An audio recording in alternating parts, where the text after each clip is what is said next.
তো অনেকেই ভাববে যে আমি ইউরোপে আছি, আসলে এটা আমি কিছু সৌদি আরবে আছি। বর্তমানে সৌদি আরবে এত পরিমাণে ঠান্ডা পড়তেছে ভাই, মানে গেল 4 বছর চলে আমার সৌদি আরবে, আমি এত পরিমাণে ঠান্ডা কোনো সময় পাই না। মানে রুমের মধ্যে, রুম তো বদ্ধ, এই রুমের মধ্যে গেল বছর শীতের মধ্যে এসি চালাইছি, মানে কম্বল দিয়ে, তারপরে হালকা এসি দিয়ে মানে ঘুমাইছি। তো এখন মানে এসি তো সবই বন্ধ অনেক আগের থেকেই, এত পরিমাণে ঠান্ডা হয় রুম। আর বাইরে এত পরিমাণে বাতাস, এই বাতাসে মানে প্রচুর ঠান্ডা। আর রাত্রে যখন, এখন তো একটু রোদ আছে, জ্যাকেট নিয়ে যাচ্ছি। আমার আগে কিন্তু হালকা জ্যাকেট ওটা ইউজ করতাম, তো আজকে ভারী জ্যাকেটটা বের করছি। মানে রাত্রে এত পরিমাণে মানে শীত লাগে আসার সময়, আর এত পরিমাণে বাতাস, কুয়াশা বলার বাইরে, এই জন্য হচ্ছে জ্যাকেট বের করছি, মানে ভারী জ্যাকেটটা। তো সৌদি আরবে বর্তমানে যারা আসবেন অবশ্যই শীতের কাপড় নিয়ে আসবেন, ভারী শীতের কাপড়। প্রচুর পরিমাণে শীত, প্রচুর প্রচুর শীত এখন। মানে এখন আমি যে এরিয়াতে আছি হচ্ছে হাফাইল বাতেন, এখানে হচ্ছে প্রচুর শীত পড়তেছে, এত পরিমাণে কুয়াশা আর বাতাস আর শীত, মানে বলার বাইরে।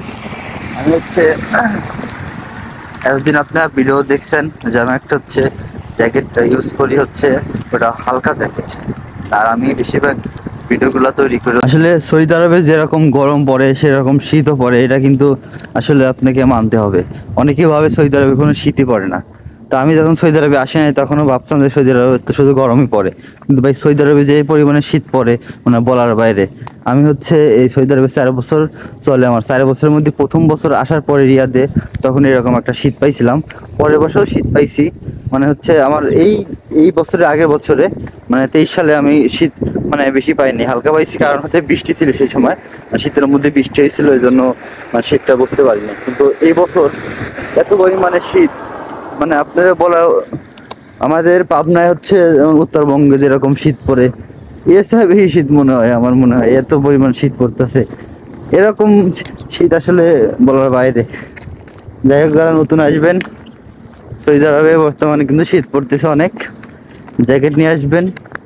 আর বেশিরভাগ যারা রাত্রে ডিউটি করে, বুঝছেন, রাতে ডিউটি করে তাদের তো মানে সমস্যাটা, শীতটা বেশি বুঝতে পারবে। সৌদি আরবে যারা দিনে ডিউটি করে তারা হয়তো শীতটা এত বুঝতে পারবে না, কিন্তু আমরা হচ্ছে রাতে ডিউটি করি, তো রাতে ডিউটি করি প্লাস রাত্রে আমাদের রোড দিয়ে হেঁটে যেতে হয় রুমে, এই জন্য শীতের প্রভাবটা আমরা বুঝতে পারি বেশি। এটাই অনেকেই ভাববে যে সৌদি আরবের শীত কই, কিন্তু ভাই রাত্রে তো তারা বাইরে হয় না, কিংবা রাত্রে হচ্ছে ডিউটি করে না, তারা হয়তো অতটা বুঝতে পারবো না যে শীতের প্রভাবটা কি। দিনের বেলা মানে সন্ধ্যার পর থেকে শুরু হয় এত পরিমাণে শীত।